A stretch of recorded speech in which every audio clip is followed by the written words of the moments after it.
श्री सच्चिदानंद सद्गुरु साईनाथ महाराज की जय। सद्गुरु भरद्वाज महाराज की जय। गुरुदेव दत्त। सद्गुरु श्री సాయినాథ్ యొక్క సన్నిధానంలో ఆచార్య ఇక్కడ భరద్వాజ మాస్టర్ గారి యొక్క కృపా కటాక్షాలతో ఈ రోజు నుంచి శ్రీ సాయి సన్నిధి గ్రంథంలోని విషయాన్ని మనం వివరించుకోబోతున్నాం। ఈ సాయి సన్నిధి గ్రంథము మాస్టర్ గారు చివరిగా రాసిన గ్రంథం 1988లో। ఈ గ్రంథం రాయడానికి ఏమిటి ప్రేరణ? సాయినాథ్ గ్రంథం రాశారు, గురుచరిత్ర రాశారు, మహాత్మ చరిత్రలో రాశారు। మరి సాయి సన్నిధిలో ఉన్న విశేషం ఏమిటి అంటే, మనకి ప్రమాణం అంతా కూడా వేదమే। మనకి వేదాలు అందించిన వాడు వేదవ్యాసుడు। పరీక్షణ మహారాజు ఆయన 7 రోజుల్లో చనిపోతారని తనకు ఒక శాపం। ఎందుకంటే ఆయన విహారయాత్రకు వెళ్తూ ఆయనకి బాగా దప్పికే చేసినప్పుడు అక్కడ ఒక మహాముని ఉంటే ఆయన నీళ్ళు అడుగుతాడు। ఆయన ధ్యానంలో ఉంటాడు। ఆ ధ్యానంలో ఉన్నప్పుడు చచ్చిపోయిన పాము ఉంటే ఆయన వెళ్ళేస్తాడు ఏదో కోపంతో। సరే వేసి వెళ్ళిపోతాడు। వాళ్ళ కొడుకు వస్తాడు। ఆ ముని కొడుకు వచ్చిన తర్వాత తన తండ్రి మెడలో ఎవడో పాము వేశాడు, ఎవడేసాడు? ఆ రాజు వేసాడని చెప్పేసి ఆ రాజు పాములతోనే 7 రోజుల్లో చనిపోతాడని శాపం ఇస్తాడు। ఎవరు? కొడుకు ఇస్తాడు। వెంటనే నాన్న కళ్ళు తెరిచి చూసి ఏంత కోపంగా ఉన్నాడు అంటాడు, నీ మెడలో ఎవరు చచ్చిపోయిన పాము వేశారు, వాడిని శపించారన్నారు, ఎంత పొరపాటు చేశారు నువ్వు? మన రాజ్యానికి రాజు ఆయన ఏదో దత్తితో అని ఉంటాడు। దాన్ని చేసినప్పుడు ఈ రాజ్యాన్ని పరిపాలించేది రాజు కదా, మరి ఆయన నువ్వు శపించావు ఎట్లా? దాని నివారణ ఉండదు। ఇంకా శపించిన తర్వాత ఇంక నివారణ ఎట్లుంటుంది అనుకుని, సరే ఆ విషయం నేను చెప్పు అని నువ్వు శపించేది ఆయన తెలియదు కదా, ఎవరు చనిపోతావు సంగతి। సరే అది తెలిసిన తర్వాత అతడు పరీక్ష మహారాజు ఇంక చనిపోతాడే కదా, ఏం చేయాలి అంటే పశ్చాత్తాపడ్డాడు। అంటే నిజమైన పశ్చాత్తాపానికి భగవంతుని కృప ఎప్పుడూ ఉంటుంది। నిజమైన పశ్చాత్తాపం అది కూడా ఏదో నాకే వస్తే పశ్చాత్తాపం కాదు। సారీ అని చెప్పడం మళ్ళీ తప్పు చేయడం, మళ్ళీ సారీ అని చెప్పడం మళ్ళీ తప్పు చేయడం కాదు। నిజమైన పశ్చాత్తాపంతో అతను ఉన్నప్పుడు, బాధపడుతున్నప్పుడు ఎలా మనం తరించాలి, ఎలా బతకాలి కాదు, ఎలా తరించాలి పదం చూడాలి ఉందో। ఎందుకంటే మరణం అనేది ఎప్పటికైనా సంభవమే, అది ఇప్పుడు కాకపోయినా ఇంకొక సంభవమే। తరించాలంటే అంటే ముక్తి మార్గం మనకి ఎలా? ఇక్కడ మరణం లేకుండా ఉండడం కాదు, మరణం అంటే భీతి లేకుండా ఉండడం ఒకటి కావాలి। మరణం అంటే భీతి లేకుండా ఉండడమే తరించడం। మరణం అంటే ఈ శరీరం నుంచి ఇంకో శరీరంలో పోతున్నావు, భయంతో చావడానికి, ప్రశాంతంగా చావడానికి చాలా ఉంటుంది। మనం అనుకుంటాం అనాయాస మరణం అంటే ఇబ్బంది లేకుండా మనం చావు అనుకుంటుంటాం కదా మనం। ఇట్లా ఎలా తరించాలి అని అనుకుంటూ ఉన్నప్పుడు, అతడు బాధపడుతున్నప్పుడు, పశ్చాత్తాపడినప్పుడు వ్యాస భగవానుడి సుఖ మహర్షి ఇది వచ్చాడు। అంటే మన తపన ఆర్తి అనేది ఉంటే మహాత్ములే మన చెంతకు వస్తారు। అంటే ఎందుకు వస్తారంటే మనం తరింప చేయడం కోసంగా। ఇతరులు ఆ బాధ ఉన్నప్పుడు ఏమంటే వచ్చి భాగవతాన్ని వినిపించాడు। భాగవతం అంటే అనేక మంది భక్తుల యొక్క జీవిత చరిత్ర। భాగవతము అనే పదే అనండి। భాగవతము అంతే కదా। అనేక భాగవతం అంటే ఏముంది? మనం భాగవతం అన్నారు। అదే మహాత్ముల చరిత్రలు మనం చదివితే మనం భాగవతం, అది ఇక్కడ భాగవతం అనే పదాన్ని ఇక్కడ మనం చూపించాడు మాస్టర్ గారు। అంటే అన్నిటికంటే సులభమైన సాధనం ఏంటంటే భాగవతాన్ని శ్రవణం చేయడమే। అంటే మహాత్ముల యొక్క జీవిత విధానాన్ని వినడమే। ఎందుకు వింటే ఏమొస్తుంది? వినగా వేప తీయనుండు। అదే చెప్పారు కదా, చేదే తినగా అదే తీయగా ఉన్నట్టుగానే మహాత్ముల యొక్క జీవితాలు ఏంటి, భక్తులుగా ఇంత కష్టాలు పడుతున్నారే, ఇంత దుఃఖాలు పడుతున్నారే, ఇంత నష్టపోతున్నారే, అదే ఉంటుంది. భక్తుడే కష్టాలే ఉంటుంది. ఎందుకు భక్తుల కష్టాలు వస్తుంది? వాడి యొక్క భక్తిని పరీక్షించడం కోసం. వాడు భక్తుడు మనకి ఎలా తెలుస్తుంది? రామదాసు ఉన్నాడు, మన భక్తుడు ఎలా తెలుస్తుంది? అన్నమయ్య ఉన్నాడు, మన భక్తుడు ఎలా తెలుస్తుంది? అనసూయమాత ఉంది, ఆయన పారిపత్యం మనకి ఎలా తెలుస్తుంది? పరీక్ష పెడితే కదా. నేను బాగా చదివాను, బాగా చదివినకి ఏంటి, ఎలా మనకు గుర్తొస్తుంది? ఎగ్జామ్ పెడితే గుర్తొస్తుంది వాడి టాలెంట్ అనే సంగతి. అదే భక్తుడి పరీక్ష ఎందుకంటే వాడి యొక్క భక్తిని ప్రకటన చేయించడం కోసం భగవంతుడి పరీక్ష పెడుతున్నాడు. అట్లా ఈ భక్తుల యొక్క కథలు వింటూ ఉంటే జీవితం అంటే కష్టము నష్టము రెండు ఉంటుంది. దాని రెండు సమపాలు తీసుకోవాలి అనుకున్నప్పుడు మనసు ప్రశాంతంగా ఉంటుందా ఉండదా? అది బాగవడం అంటే అదే కదా. బాగవడం అంటే ఏంటి? ఏదో శ్రీసంబంధం నెత్తిన పడుతుంది కాదు. ఎంత నిశంబనం ఉన్నా కూడా మనసు సంతృప్తి లేకపోతే, అసంతృప్తి ఉంటే వాడు ఎప్పుడు నమస్తే, ఎప్పుడు బాధే. అందుకని అటువంటి మహాత్ముల చరిత్ర చదవడం వల్ల, వినడం వల్ల నువ్వు బాగవుతావు. అందుకే నవవిధ భక్తి సంగీతంలో మొట్టమొదట వినడానికి ప్రాముఖ్యత ఇచ్చాడు. శ్రవణానికి అంత ప్రాముఖ్యత. శ్రవణము మనము నిధిధ్యాసనని కృష్ణ భగవాన్ చెప్పాడు. ఈ నవవిధ భక్తిలో శ్రవణము, కీర్తనము, పాదసేవ, అర్చన, నమస్కారము, దాస్యము, పాదసేవ, తర్వాత వచ్చి ఆత్మనివేదన, శ్రవణము, కీర్తనము, స్మరణము, పాదసేవ, అర్చన, నమస్కారం, దాస్యం, ఆత్మనివేదన, సత్యం. 9. అంటే ఈ 9 ద్వారా నువ్వు భగవంతుని పొందవచ్చు. భగవంతుని పొందడం అంటే జ్ఞానాన్ని పొందవచ్చు అంటే అర్థం అండి. ఇక్కడ భగవంతుని పొందడం అంటే భగవంతుని మనం అవ్వడానికి కాదు. వీటన్నిటిలో కూడా ముఖ్యం ఏంటి? శ్రవణానికి ప్రాముఖ్యత ఇచ్చాడు. వింటేనే నువ్వు స్మరించగలవు, కీర్తించగలవు, పాదసేవ చేయగలవు, పూజించగలవు, నమస్కారం పెట్టగలవు. అలాగే దాస్యము అంటే సేవ చేయగలవు, సత్యంగా ఉండగలవు, ఆత్మనివేదన చేయగలవు. అందుకని ఈ శ్రవణం అనేది ఇప్పటిది కాదు, ఈ సత్సంగం ఇప్పటిది కాదు. ఇప్పుడు నైమిసారంలో నుంచి సుతకామణి మహాములకు కూడా ఇలా శ్రవణంతోనే ప్రారంభమైంది వారి యొక్క సాధన విధానం. అదేవిధంగా సుఖమహర్షి కూడా నీ పరీక్ష 7 రోజుల్లో నువ్వు చనిపోతున్నప్పుడు శ్రవణం ద్వారానే నువ్వు తరించగలవు. ఈ కథలంతా ఇన్న తర్వాత ఏమవుతుంది? జీవిత విధానం జరిగితే ధైర్యం వస్తుంది. మనసుకి ధైర్యం వచ్చిన తర్వాత వాడి నక్షత్రం ఎలా ఉంటుంది?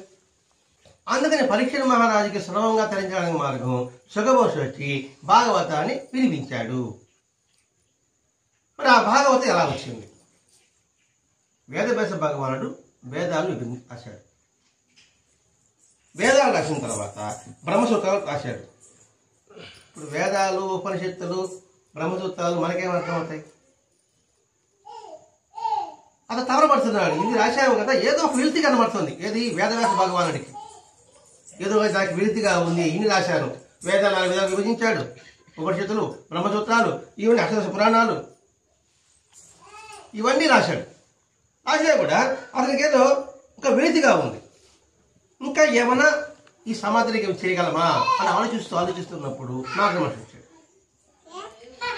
నాకు ఇవ్వ తపనగా ఉంది, నాకేం మనసు ఆడడం లేదు అంటే సంతృప్తి లేదు ఇది రాసినప్పటికీ కూడా అన్నప్పుడు నాకు మనసు చెప్పాడు, భాగవతాన్ని రాయాలి.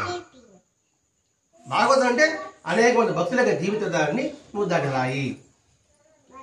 అది సమాజానికి ఎంతో ఉపయోగపడుతుంది. సమాజానికి ఏదో ఇదోదిగా చేయాలని తపన పడుతున్నాడు వేదవ్యాసుడు. కొంచెం నారద మహర్షి వచ్చి భాగవతం రాస్తే నీకు ఆ వెలితి తీర్చని చెప్పాడు.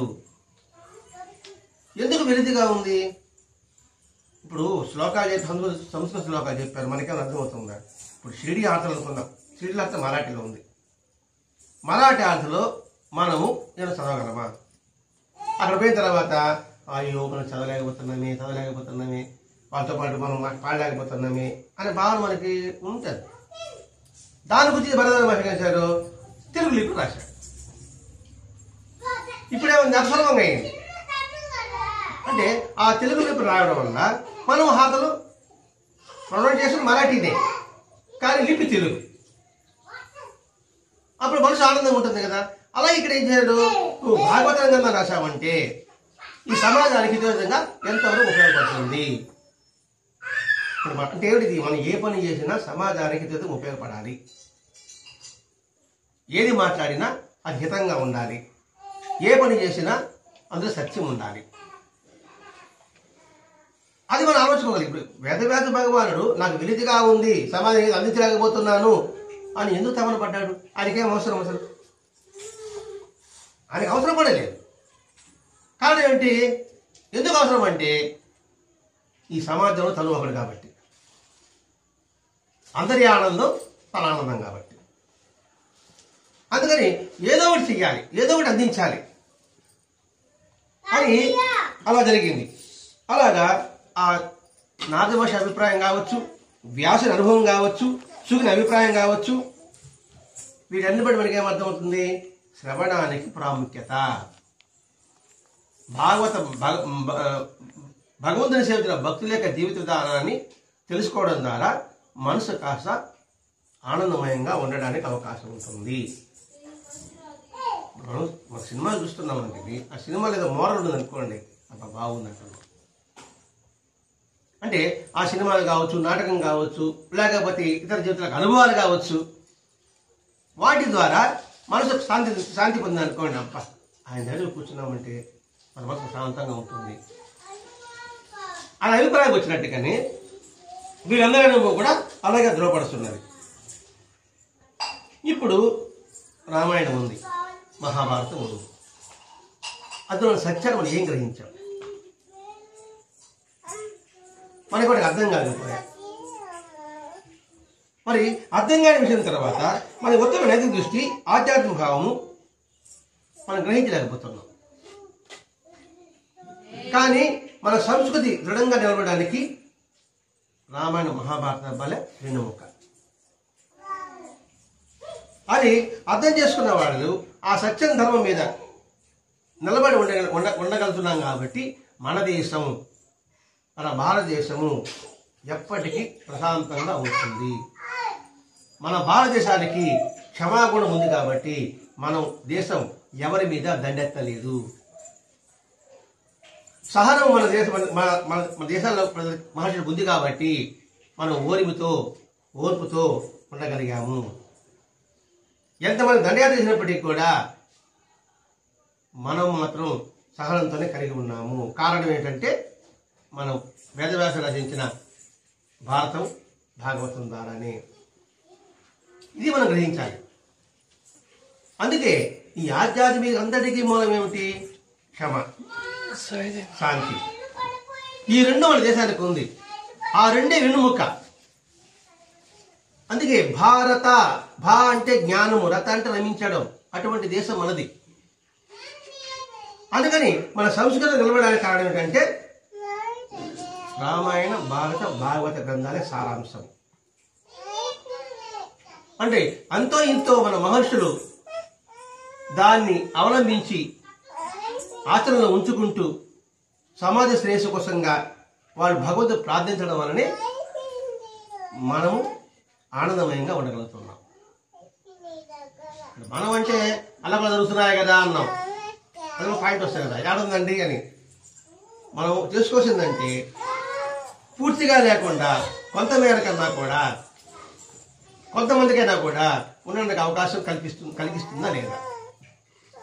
దేశ రక్షణ కోసం సైనికులు పహార కాస్తున్నారు.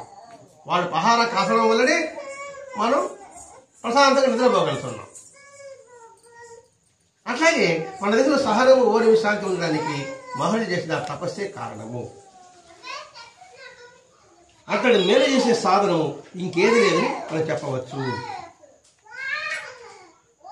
మనసు ప్రశాంతంగా సహనము, ఓర్పు కలిగి ఉండేది గొప్ప స్థానం. అటువంటిది మనకి ఈ రామాయణ మహాభారత గ్రంథాలు వచ్చిందే, ఇంకంతకన్నా మనకి ఇంకేమేం చేయాలి? ఎంత ఉన్నప్పటికీ కూడా అశాంతిగా ఉంటే ఆ అశాంతి నుంచి శాంతికి పిలికొచ్చి ఒక 4 మాటలు మనకి విన్నామనుకోండి, అంతకన్నా మనకి వేరు ఇంకేముంటుంది? అంటే ఎంత ఉన్నా శాంతి లేని మనసు ఒక చిన్న 4 మాటలతో శాంతి కలిగిందంటే అంతకన్నా ఇంకా వేరుంటుందా? అది శ్రవణం ద్వారానే కలుగుతుంది. అందుకని ఆ సాంప్రదాయాన్ని అనుసరించే మనకి బాబా చరిత్ర, గురి చరిత్ర పారాయణ పెట్టాడు భరద్వాజ మహర్షి గారు. ఎందుకంటే మహాభారత, రామాయణ గ్రంథాల, భాగవతంలో మనకు అర్థం కాని విషయాలన్నీ కూడా దాన్ని రంగరించి వారి యొక్క చరిత్ర జీవితాల ద్వారా మనకు అందిస్తున్నారు. అయినప్పటికీ ఈనాటి పరిస్థితుల్లో ఈ సనాతన ధర్మాలు పాటించాలంటే ఎవరెవరు వీలవుతుందండి? సంఘర్షణ ఉంది. చెప్పారు, సత్యం అన్నారు, ధర్మం అన్నారు, ఈ కాలంలో ఎలా వీలవుతుంది అని మీమాంసలో ఉన్నప్పుడు, అందువలన ఈ గ్రంథ పారాయణం వలన కలిగే మేలు మన హృదయాలను చాలినంతగా పరివర్తన చెందలేకపోతున్నాం. ఏ గ్రంథాల వల్ల? రామాయణ, మహాభారత, భాగవత గ్రంథాల వల్ల. అన్ని అనుమానాలే ఉంటాయి మనకి. రామాయణ అనుమానం లేదా? భారతంలో అనుమానం లేదా?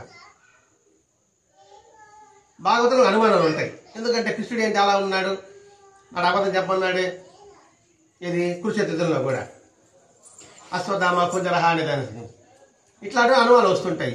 నిండు చూడాలని అడిగి పంపించేశాడే. కాబట్టి వాటి యొక్క ఎందుకు పంపించాలి దానికి ఒక వివరణ ఉంటుంది. అది అవగాహన లేకపోవడం వల్ల మనం పరివర్తన చెందలేకపోతున్నాం. దీనికి పరిష్కారం బాబా యొక్క సన్నిధి. బాబా అన్నిటికీ సమాధానం ఉంటుందండి. అట్టి ఈ కలికాలంలో ఆయన లభించడం చాలా అదృష్టం. మళ్ళీ చాలింత పరిణితి కలిగే లోపల అది లభించిన దాన్ని చాలింతగా వినియోగించలేకపోతున్నాం. అంటే బాబా విధానం కూడా అది బాబా జీవితం తెలుసుకుంటూనే ఉన్నాం. కానీ దాని అవగాహన లేకపోవడం వల్ల సంపూర్ణమైన ఫలితాన్ని మనం పొందలేకపోతున్నాం. కానీ భరద్వాజ మహర్షి గారు ఈ సత్సంగ వివరణ ఇవ్వడం ద్వారా మనకి ఆ సమస్య లేదు. మనకి అన్నామని అంటే నిరంతరం సత్సంగంలో మనం పాల్గొంటూ అది వివరణ చేసుకుంటున్నప్పుడు మనకి ఆ సమస్య ఉండదు. ఎంత కష్టం వచ్చినా కూడా, ఎంత నష్టం వచ్చినప్పటికీ కూడా, మనకు అశాంతి ఉన్నప్పటికీ కూడా బాబా యొక్క జీవిత విధానం జప్తి తెచ్చుకొని కొంత ఎంతమంది మారారని చెప్పడం లేదండి, ఎవరికి వాడి పరిణితి అవగాహన చేసుకున్నవాడు ప్రశాంతంగా ఉండగలుగుతున్నాడు. అంతేకాకుండా సాయినాథుడు అప్పుడు ఎలా ఉన్నాడో స్థూలంగా, ఇప్పుడు కూడా సూక్ష్మంగా భక్తులకి తమ సన్నిధి, రక్షణ ఆయన ఇస్తూనే ఉన్నాడు. ఎప్పుడు ఇస్తూనే ఉన్నాడు? హృదయపూర్వకంగా దృఢమైన విశ్వాసము కలిగి ఉన్నప్పుడు. అయినప్పటికీ దాని ఫలితానికి మించి దాన్ని మనం చాలినంతగా గుర్తించలేకపోతున్నాం. భగవంతుడు మనకి అన్ని అనుభవాలు ఇస్తున్నాడండి, మనం నిజంగా గుర్తించగలుగుతున్నామా? సరే, భగవంతుడు అంటే బాబా రూపం కాకుండా పంచభూతాలు అనుకుందాం. ఇప్పుడు భూమి మనకు అన్నీ ఇస్తున్నాయి. నీరు ఇస్తుంది, బంగారు ఇస్తుంది, ఇనుము ఇస్తుంది, ఇవన్నీ తిండి ఇస్తుంది. మరి అది ఇస్తుందని మనం గుర్తించగలుగుతున్నామా? మన గుర్తుకు అసలు ఉంది? అసలు లేదు. అంటే భగవంతుడు కూడా, సాయినాథుడు కూడా మనకు అనేక అనుభవాలు ఇస్తూనే ఉన్నాడు. మనం ఎవరు గుర్తిస్తున్నాం? మనకి ఇన్ని సహాయాలు అందించలేదా? అందించాడని గుర్తుపెట్టుకోగలుగుతున్నామా? అందించావు, మళ్ళీ అందించు. అందించలేదని అంటున్నాం మనం. ఎందుకు అందించలేదు? అది మన శ్రేయస్సు ఉందా లేదని ఆలోచించడం లేదు. అన్నం ఉడకండి, ఒక మెతుకు పెట్టుకుంటే తెలిసిపోతుంది అన్నం ఉడికిందా లేదా అని. అలాగే భగవంతుడు ఒక అనుభవించిన తర్వాత ఆ అనుభవాలను పెట్టుకుంటే ఇంక చిరకాలం అనుభవాల కోసంగా తాపత్రయపడం. దాని ఉదాహరణ లక్ష్మీబాయి. బాబా ఆకలిగా ఉందన్నాడు. ఆకలిగా ఉందంటే రొట్టె వేశాడు. ఆమె రొట్టె తీసుకొచ్చింది. రొట్టె తీసుకున్న తర్వాత కుక్కకి వేసాడు. కుక్క వేస్తే బాధపడింది. ఏంటి బాబు, నీకోసం రొట్టె తెచ్చారు, కుక్క వేసాడు. దానికి ప్రాణం ఉంది, ఆకలి ఉంది, అడగలేకుండా పోయింది. కాబట్టి కొండదేవుడికి వేశారు. అలాగే ఆకలిగా ఉన్న వారికి ఎవరికైనా సరే నువ్వు ఆహారం అందిస్తే ఆ రూపంలో భగవంతుడు స్వీకరిస్తాడు అని ఒక్కసారి చెప్పాడండి. వెంటనే మళ్ళీ ఇంకోసారి చెప్పాడు లేదు. ఆమె జీవితాంతం దాన్ని గుర్తుపెట్టుకున్నది. గుర్తుపెట్టుకోవడం వల్ల ఆమెకేం మిగిలింది, ఆమెకేం తగిలింది? బాబా స్వహస్తాలతో 9 రూపాయలు బాబా ఆమెకు అందించాడా లేదా? ఆమెకి భక్తిగా పూజలు చేశారు, ఇంకోటి చేశారా? ఏముండదు. అంటే బాబా ఎవరు ఒక్క మాటని శ్రద్ధగా ఆలపించారు, దాన్ని పట్టుకున్నారు. అలాగే మనకు అనుభవం వచ్చిన తర్వాత దొరకలాగా ప్రతి ఒక్కరికి ఒక అనుభవాలు ఉంటాయి. ఆయన ఇచ్చాడు ఆయన గుర్తుపెట్టుకుంటూ చిరకాలం ఆయన మీద దృఢమైన విశ్వాసం ఉండగలిగితే అది నిజమైన సాధనగా మారుతుంది. అదే మనం గుర్తించలేకపోతున్నాం. దాన్ని గుర్తించి కొనడం మీదనే ఉత్తమ ఫలితం ఉంటుంది.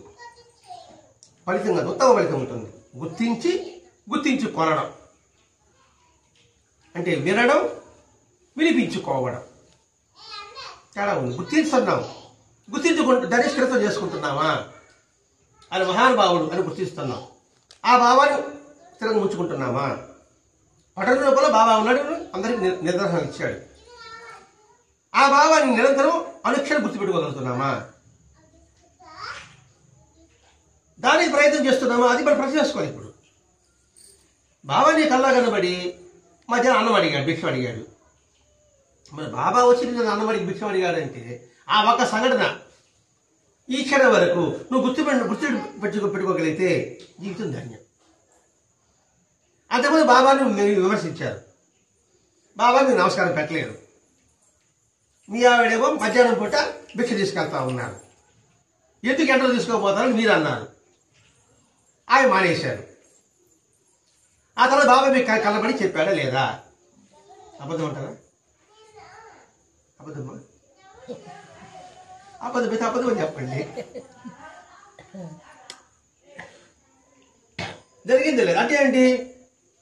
మనం మర్చిపోయినా భగవంతుడు మనం ఎప్పుడు వెంట ఉంటాడు అని గుర్తుపెట్టుకుంటారు కాబట్టే కదా ఇంత పెద్ద భగవంతుడు కట్టుకోగలిగారు. అదే గుర్తించి కొనడంలోనే ఉత్తమ ఫలితం ఉంటుంది. మీరు గుర్తించి కొనగలగాలి కాదండి ఉత్తమైన ఫలితం. ఎంతమంది వచ్చిందో నేను చెప్పాలా, అది మీకే తెలుసు. ఫలితానికి ఉత్తమ ఫలితం వచ్చింది, అది కూడా ఎలా ఉంది? ఉత్తమమైనగా ఉండాలి. ఇప్పటి వరకు మీ సంగతి చెప్తాను, మీరే ఆలోచించాలి. ఉత్తమంగా ఉందా, మామూలు ఫలితంగా ఉందా? అది చెప్పండి. అది గుర్తించుకోవడం. అందుకని దాన్ని గుర్తించడానికి సాటైన సాధనంగా ఈ సాయి శరీర గ్రంథాన్ని ఏం చెప్తారు మాస్టర్? సాయి శరీర గ్రంథాన్ని వ్రాసినానని చెప్పాలి కదా సార్? చెప్పలే, వ్రాసుకున్నాను అన్నాడు. చూడు, వ్రాసుకున్నాను తేడా చూడండి ఎలా ఉందో. అదండి వినమ్రత. వ్రాసుకున్నా అంటే నా కోసం నేను చేసుకున్నా, నా కోసం నేను రాసుకున్నా. అప్పుడు సాధన ఎవరి కోసం? సత్సంగం వచ్చేది ఎవరి కోసం? బదిలీకి వచ్చేది ఎవరి కోసం? జనాల కోసమా? జనాలు మెచ్చుకోవడం కోసమా?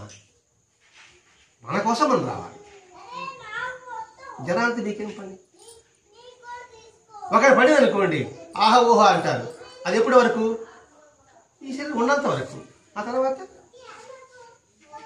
అదండి నేను రాశానని చెప్పలేదు, రాసుకున్నాను అంటే నా కోసం నేను రాసుకున్నా. నేను సంతకం కోసం నేను దాన్ని చేసుకున్నా, నేను ఉదరింపోవడం కోసం నేను రాసుకున్నా. ఎందుకని? ఆ సాయి శరీరం అంటే నిరంతరం మధ్యలో ఉంటుంది కదండి. ఇప్పుడు సాయి అనేది మనం పరీక్షా ప్రశ్నలు పెట్టాం, చదువుతాను జనాలు, ఇప్పుడు ఇది వస్తుందో అసలు దేవుడు ఎరుగు. కానీ అలాగే చిరస్థాయిగా మనం ముద్రపడిపోతా ఉంది.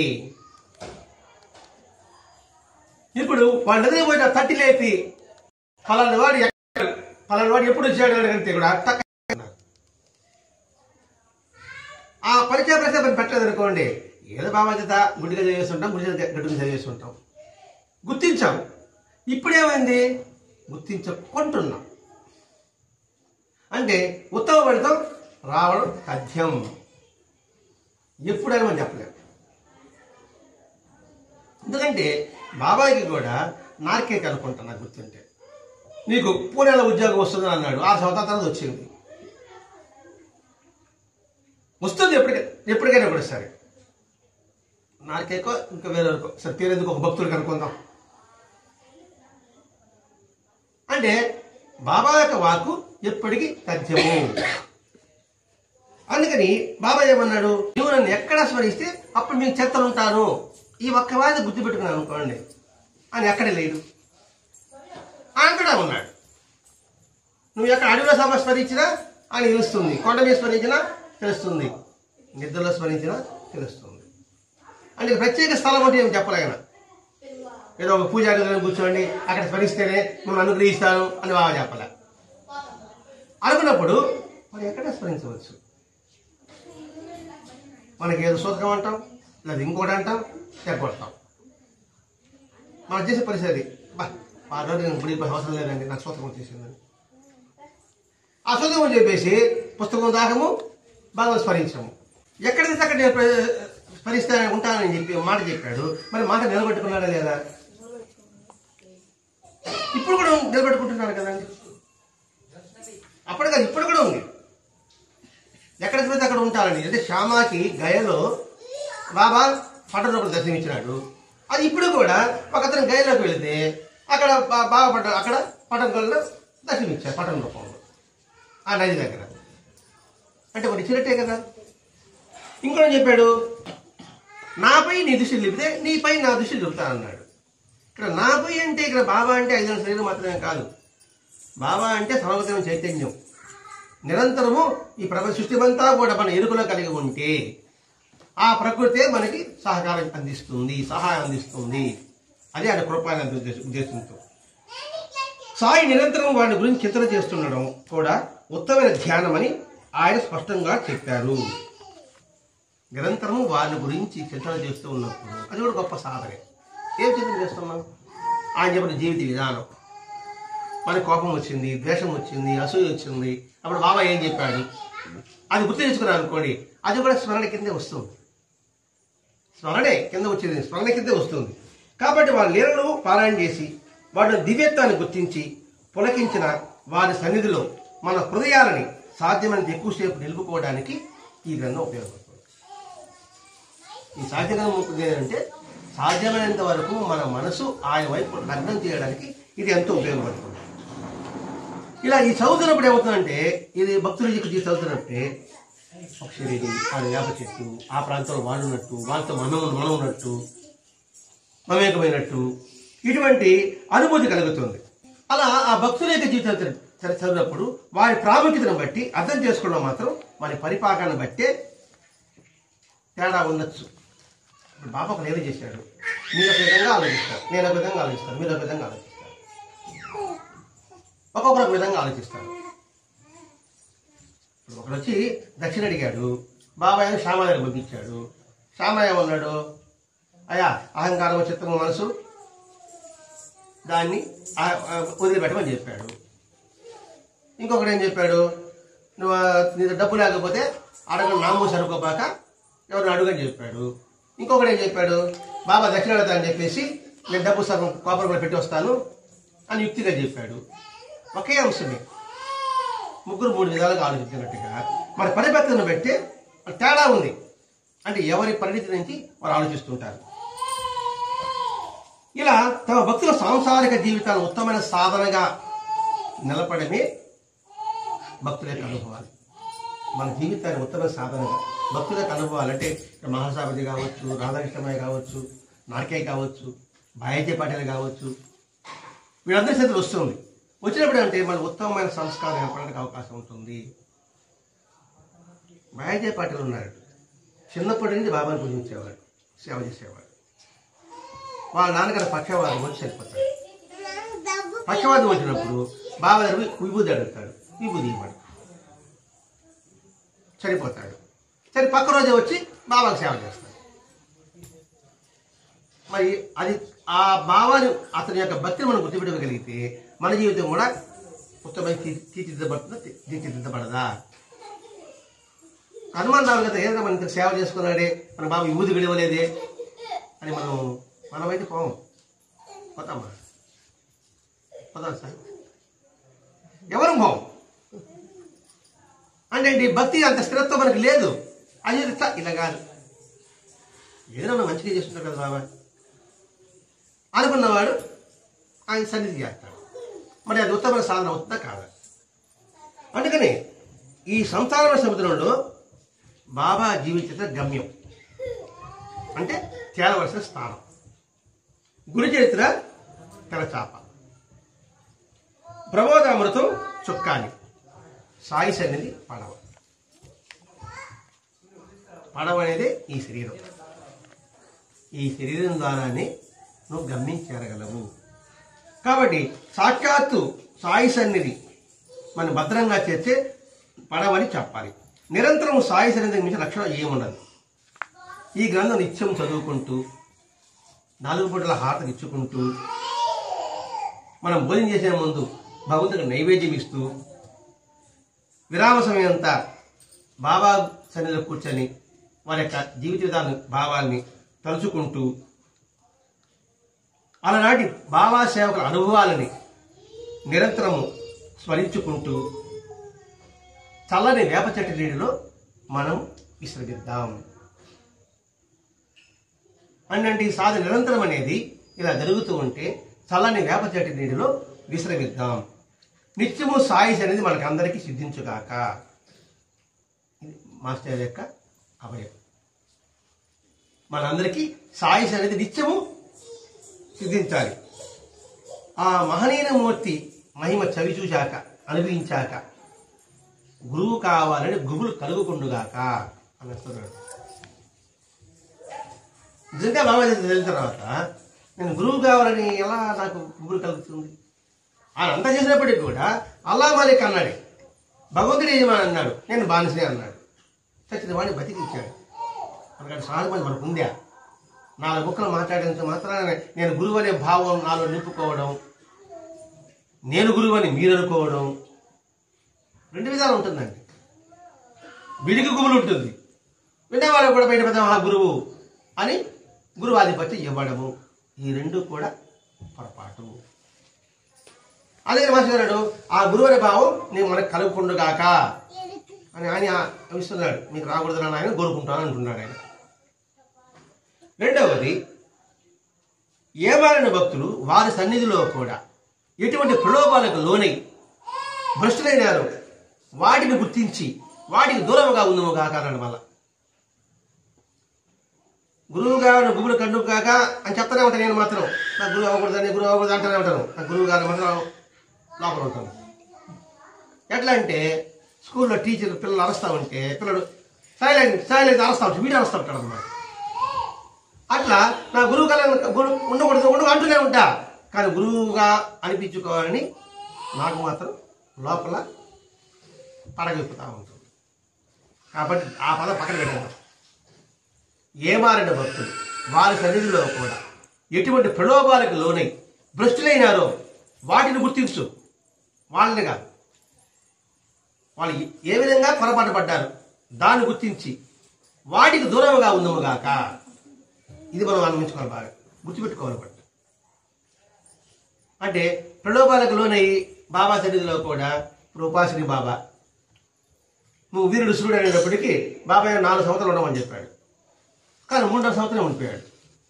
చుట్టుపక్కల లేచారు, నీ ఎంత వీరుడు లేడు ఆశీర్లు ఎటో మహత్యం వచ్చింది. చెప్తే జరగడం కావచ్చు, ఎక్కడో జరిగేది చెప్పడం కావచ్చు. అరే బాబా 4 సంవత్సరం ఉండమని చెప్పాడు కదా అని ఆలోచన రాలేదు.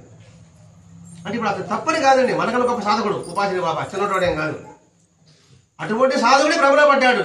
మనం ఎంతటి వాళ్ళము అని చెప్పుకోవడమే ఇక్కడ. మనం ఏం సాధన చేసాం? ఉపాసిని బాబా గారు చేసిన సాధనలో గోరంతా కూడా మనం చేస్తున్నాం.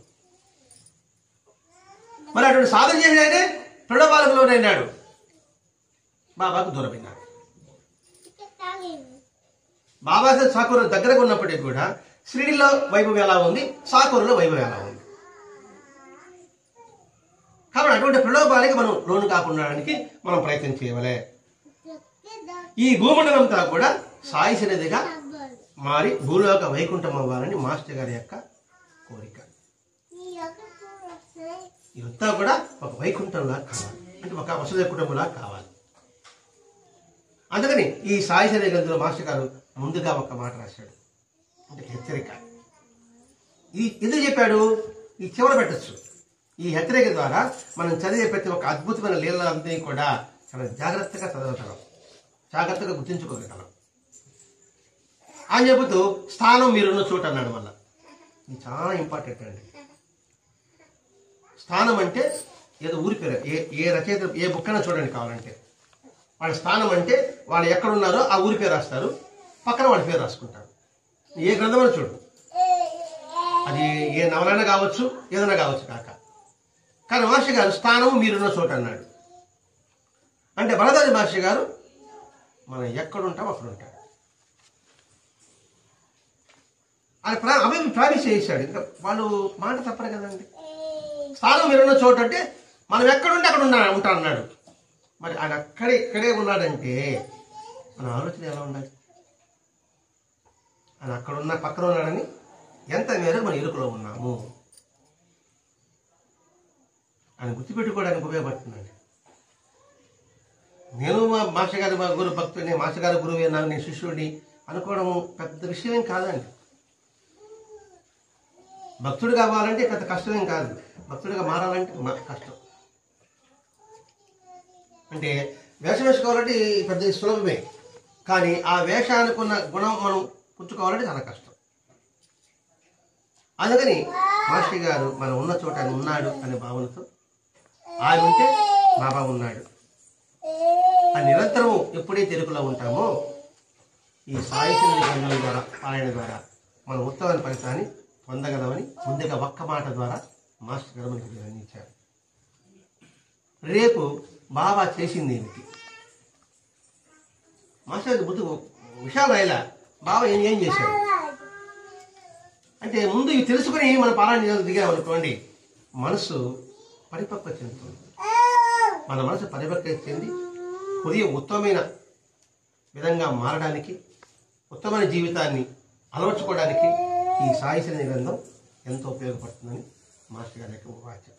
స్వస్తి. శ్రీ సచ్చిదానంద సద్గురు సాయినాథ్ మహారాజ్ కి జై. సద్గురు భరద్వాజ్ మహారాజ్ కి జై. గురుదేవ దత్త.